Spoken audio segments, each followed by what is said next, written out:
Hello friends, welcome back to my channel Rishta success classes. आशा करती हूँ आप सब अच्छे होंगे। फ्रेंड्स, आज इस वीडियो में हम RTE 2009 को देखेंगे, जो मोस्ट इंपॉर्टेंट टॉपिक है। ये हर ऑल टीचिंग एग्जाम में से क्वेश्चन बनते हैं, जैसे कि टेट हुआ, सी टेट हुआ, ऑल टेट हुआ और सुपर टेट हुआ और DSSB KVS all teaching exam में से क्वेश्चन बनते हैं। ये टॉपिक इंपॉर्टेंट है। फ्रेंड्स, वीडियो में स्टार्ट करें इसके पहले अगर आप हमारे चैनल पर नए हो तो चैनल को लाइक शेयर एंड सब्सक्राइब कर लें और आगे की वीडियो जो नहीं देखे हैं उसे देख लें। तो आइए आज की क्लास स्टार्ट करते हैं। RTE 2009, इसे हिंदी में मुक्त एवं अनिवार्य शिक्षा का अधिकार अधिनियम 2009 कहते हैं। इसका फुल फॉर्म होता है, इसे इंग्लिश में right to free and compulsory education act 2009 कहते हैं। इसका फुल फॉर्म RTE का फुल फॉर्म हो जाएगा राइट टू एजुकेशन। संक्षिप्त नाम ये इसका है, राइट टू एजुकेशन, RTE जिसे बोलते हैं।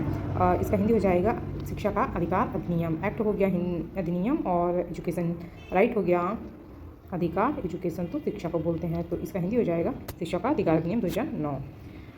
फिर ये देखते हैं फ्रेंड्स, नॉर्वे दुनिया का प्रथम देश है जिसने RTE लागू किया, जबकि भारत 135वां देश है।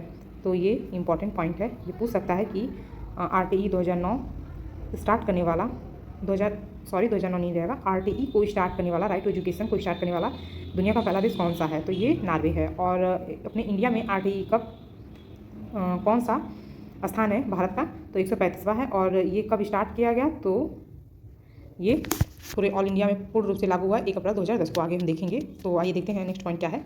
2 जुलाई 2009 को RTE विधेयक को कैबिनेट की मंजूरी मिली। फिर नेक्स्ट पॉइंट, 20 जुलाई 2009 को राज्यसभा में इसे पास ये हुआ और 4 अगस्त 2009 को लोकसभा में पास हुआ। 20 जुलाई 2009 को ही राज्यसभा में पास किया गया और 4 अगस्त 2009 को लोकसभा में पास हुआ ये। फिर 26 अगस्त 2009 को तत्कालीन उस टाइम प्रेजेंट टाइम में जो राष्ट्र प्रेसिडेंट थी प्रतिभा देवी सिंह पाटिल के हस्ताक्षर इस पे हुए और 27 अगस्त 2009 को भारत के राजपत्र गजट में प्रकाशित हुआ ये। और ये मैंने ऊपर जो बताया 1 अप्रैल 2010 को जम्मू कश्मीर को छोड़कर पूरे भारत में ये लागू कर दिया गया।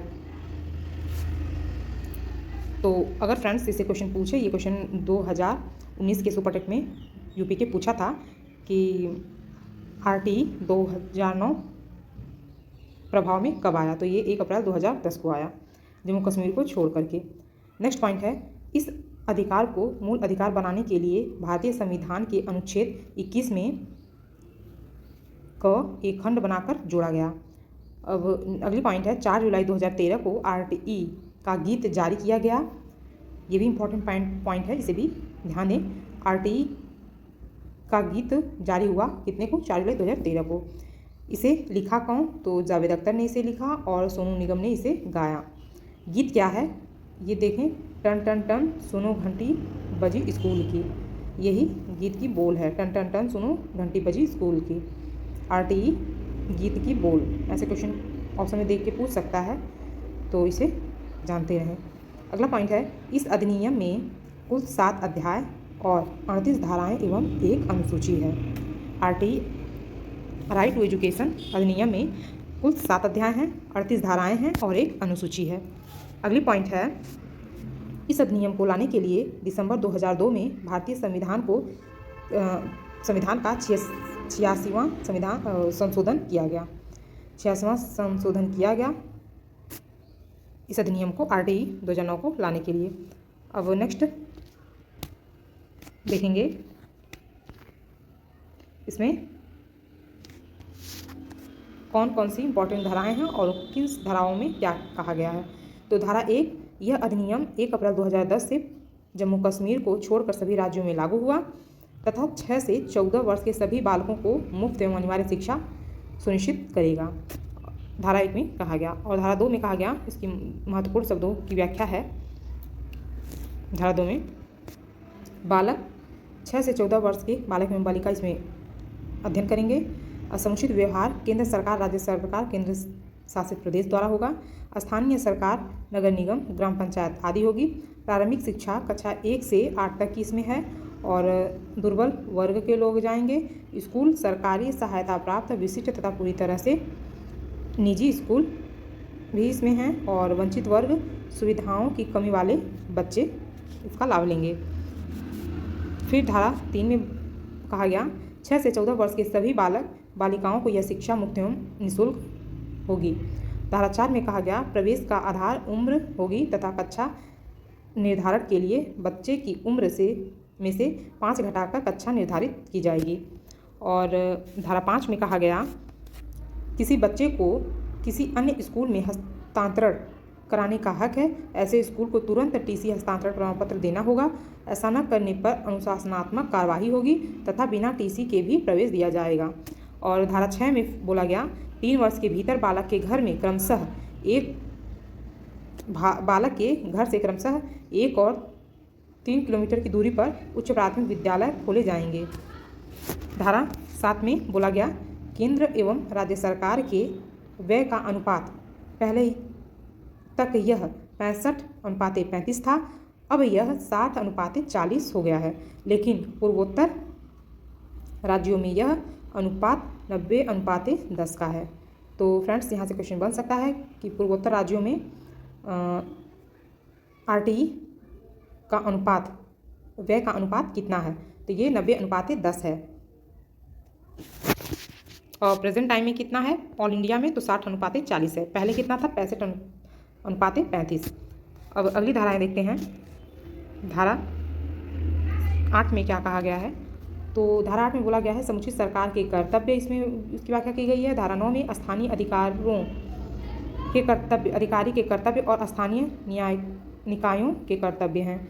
धारा 10 में माता पिता के कर्तव्य कि वे सभी अपने 6 से 14 वर्ष तक के बालक को विद्यालय भेजना सुनिश्चित करें। धारा 11 में बोला गया आंगनवाड़ी शिक्षा केंद्र आदि के माध्यम से उसे 6 वर्ष तक के बालक के लिए निःशुल्क पूर्व प्राथमिक शिक्षा की व्यवस्था की जाएगी। धारा 12 में निजी विद्यालयों को 25% सीट अलाभान्वित SC ST OBC दिव्यांगों आदि के लिए सुरक्षित होगी। फिर धारा 11 में कहा गया पॉइंट 1 है कोई प्रवेश शुल्क नहीं लिया जाएगा। ऐसा करने पर ली गई राशि का 10 गुना जुर्माना भरना होगा। अगर कोई एडमिशन फीस लेता है तो पकड़ा गया तो उसके कार्रवाई में 10 गुना उसे जुर्माना भरना पड़ेगा। जितना वो लेगा तो उसे उसका 10 गुना जुर्माना भरना पड़ेगा। फिर B है कोई प्रवेश परीक्षा नहीं ली जाएगी। ऐसा करने पर पहली बार 25,000 रुपये का जुर्माना और बाद में हर बार 50,000 रुपये का जुर्माना देना होगा।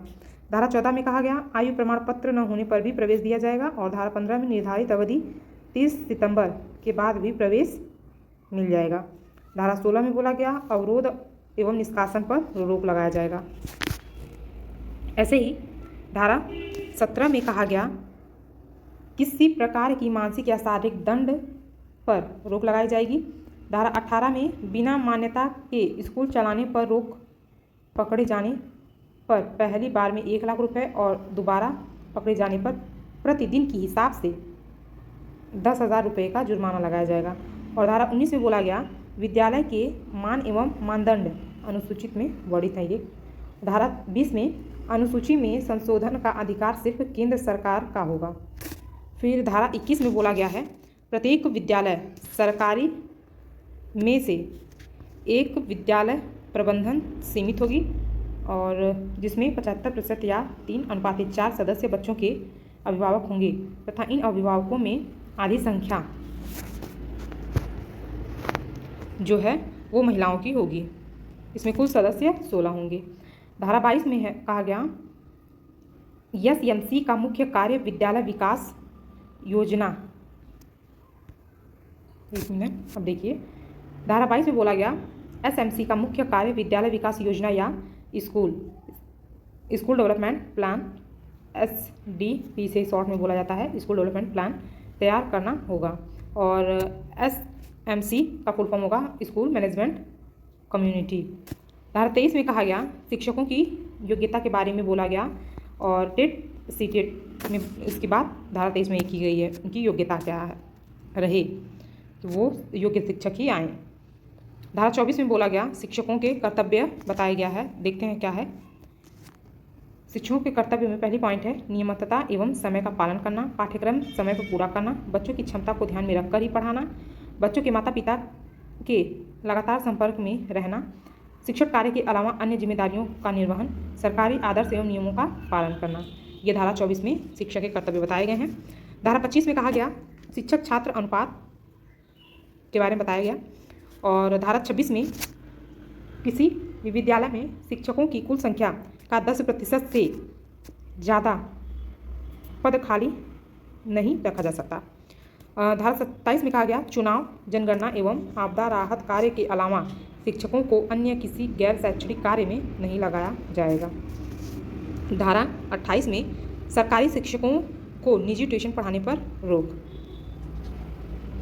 कि वो निजी ट्यूशन, प्राइवेट ट्यूशन सेल्फ नहीं करा सकते। धारा 19 में बोला गया मूल्यांकन एवं पाठ्यक्रम के नियम के बारे में बताया गया है।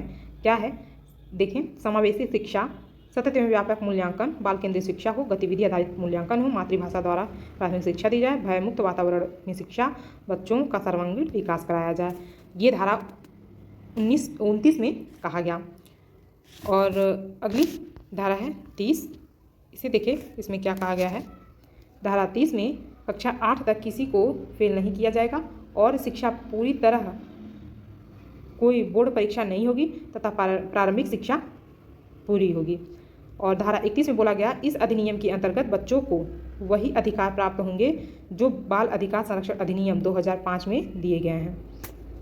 धारा 32 में कहा गया, बताया गया बच्चों से जुड़ी किसी समस्या को सक्षम अधिकारी की नियमित अनुमति से पर 3 महीने के भीतर निपटाया जाए।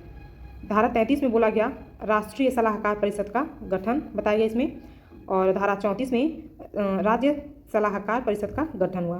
धारा 35 में देखिए इसमें क्या बताया गया, तो धारा 35 में इस अधिनियम को कैसे जारी करना है इस बारे में केंद्र एवं राज्य सरकार ने मार्गदर्शी सिद्धांत जारी किए। धारा 36 में शिकायत मिलने पर कोई भी कार्रवाई करने से पहले जैसे जुर्माना आदि लगाने से पहले सक्षम अधिकारी की अनुमति अनिवार्य होगी लेना। धारा 37 में इस अधिनियम में वर्णित राज्य, केंद्र सरकार, सक्षम अधिकारी सलाहकार परिषद के सदस्य के खिलाफ न्यायालय में वाद नहीं दाखिल किया जा सकता है। धारा 38 में बताया गया है इस अधिनियम के कुछ भागों पर राज्य सरकारें भी उपबंध लगा सकती हैं या संशोधन कर सकती हैं। अब आइए देखते हैं अनुसूची। ये तो नहीं धाराएं की बात, अब अनुसूची देख लेते हैं। अनुसूची में शिक्षक छात्र का अनुपात प्राथमिक स्तर पर क्या होना चाहिए, तो 60 छात्रों पर 2 शिक्षक होने चाहिए। 61 से 90 छात्र विद्यालय में हों तो वहाँ पर 3 शिक्षक होने चाहिए। और 91 से 120 छात्र हों तो 91 से 120 छात्र हों तो 4 शिक्षक होने चाहिए। 120 से 200 छात्र हों तो वहाँ पे 5 शिक्षक प्लस 1 हेडमास्टर मतलब प्रधानाध्यापक होनी चाहिए। और 150 तक छात्रों पर छात्र का अनुपात, अब शिक्षक छात्र का अनुपात यहाँ पर चलेगा तो 1:30 के हिसाब से वहाँ पर रहेंगे शिक्षक। 200 प्लस छात्र अगर हैं विद्यालय में तो ये 1:40 का आंकड़ा लगाकर वहाँ पे शिक्षक की तैनाती की जाएगी। ऐसे ही उच्च प्राथमिक स्तर पर क्या है ये देख लेते हैं। तो वो प्राइमरी विद्यालय का था, ये उच्च प्राथमिक विद्यालय का है। तो इसमें 7 शिक्षक और छात्र अनुपात जो है वो 1:35 रहेगा। और भाषा, गणित, विज्ञान, सामाजिक विषय तथा भाषाओं के पूर्वकालिक शिक्षक होंगे। 100 प्लस छात्र होने पर 3 शिक्षक प्लस 1 प्रधानाध्यापक तथा पूर्वकालिक कार्य शिक्षा, कला शिक्षा, स्वास्थ्य एवं शारीरिक शिक्षा के 1-1 अंशकालिक शिक्षक होंगे। अब कार्य दिवस एवं कार्य घंटे क्या है ये देख लेते हैं। तो प्राथमिक स्तर पर 200 कार्य दिवस या 800 कार्य घंटे होने चाहिए। और उच्च प्राथमिक स्तर पर 220 कार्य दिवस या 1000 कार्य घंटे होने चाहिए। और प्रत्येक शिक्षक को सप्ताह में 45 घंटे कार्य करना होगा। ये तो रहा प्राथमिक स्तर पर। और उच्च प्राथमिक स्तर पर अनुसूची और अनुपात क्या होना चाहिए और ये कार्य दिवस और कार्य घंटे प्राथमिक स्तर पर, उच्च प्राथमिक स्तर पर कितने होने चाहिए? तो प्राथमिक स्तर पर 200 कार्य दिवस या तो 800 कार्य दिवस घंटे होने चाहिए, और उच्च प्राथमिक स्तर पर 220 कार्य दिवस या 1000 कार्य घंटे होने चाहिए। प्रत्येक शिक्षक को, चाहे वो प्राइमरी का हो, चाहे उच्च प्राइमरी का हो या तो हायर प्राइमरी का हो, दोनों टीचरों को सप्ताह में 45 घंटे का कार्य करना होगा। अब नेक्स्ट कुछ इम्पॉर्टेंट मानदंड हैं, ये देख लेते हैं क्या है विद्यालय का। तो विद्यालय के, प्राइमरी विद्यालय के मानक और मानदंड क्या हैं? प्रत्येक मौसम सुरक्षित रहने वाले विद्यालय भवन होने चाहिए। प्रत्येक मौसम में वो भवन, विद्यालय जो है वो सुरक्षित हो। ऐसा ना कि बारिश हुई या आंधी आया, हल्का फुल्का भूकंप आया, भूकंप के झटके आए तो मकान ढह गया, इससे बच्चों को नुकसान हो सकता है। इसकी वजह से मकान जो बनाया जाए विद्यालय वो मजबूत होना चाहिए, पुख्ता, उसकी अच्छे से मेंटेनेंस उसका होना चाहिए। नेक्स्ट पॉइंट है बालक बालिकाओं के लिए अलग शौचालय होना चाहिए। मेल फीमेल दोनों लोगों के लिए अलग अलग शौचालय की व्यवस्था की जाए। शुद्ध पेयजल होना चाहिए, एक लाइब्रेरी भी होनी चाहिए, खेल का मैदान होना चाहिए, और मिड डे मील पकाने के लिए रसोई का पर्याप्त स्थान होना चाहिए, कार्यालय, कक्षा कक्ष आदि की व्यवस्था होनी चाहिए। और ये कुछ इंपॉर्टेंट पॉइंट है, ये देख लेते हैं। तो दिव्यांगों के लिए RTE की उम्र 6 से 18 वर्ष है, ये ध्यान रखें, ये पेपर में पूछ सकता है, ये इंपॉर्टेंट पॉइंट है कि ऐसे तो बच्चों के लिए अनिवार्य शिक्षा RTE जो है वो 6 से 14 वर्ष तक के बच्चों के लिए अनिवार्य निःशुल्क शिक्षा है। और लेकिन दिव्यांग बच्चे अगर हैं, दिव्यांग बालक हों या बालिका हों, तो उनके लिए RTE में उम्र की थोड़ी छूट दी गई है। तो जैसे कि 6 से 14 वर्ष नॉर्मल बच्चों के लिए है, वैसे ही 4 वर्ष एक्स्ट्रा बढ़ा दिया गया है, तो इसीलिए 6 से 18 वर्ष कर दिया गया है इन बच्चों को जो दिव्यांग हैं। फ्रेंड्स, ये रही RTE 2009 की इम्पॉर्टेंट टॉपिक। और आई होप फ्रेंड्स आपको अच्छी लगी होगी वीडियो और क्लियर भी हो गया होगा पूरा, कहाँ से आया, कितनी धाराएं हैं, कितनी अनुसूची हैं, कितने घंटे, मतलब सब कुछ कितने घंटे पढ़ाना है, उसका मापदंड क्या है, और ये कैसे कैसे कब कब लागू हुआ, किसने किया, कब कहाँ कैसे पास हुआ, ये सब आपको इस वीडियो में क्लियर हो गया होगा। तो फ्रेंड्स आशा करती हूँ वीडियो आपको अच्छी लगी होगी। वीडियो अच्छी लगी हो तो हमारे वीडियो को लाइक शेयर एंड सब्सक्राइब करें। Thank you.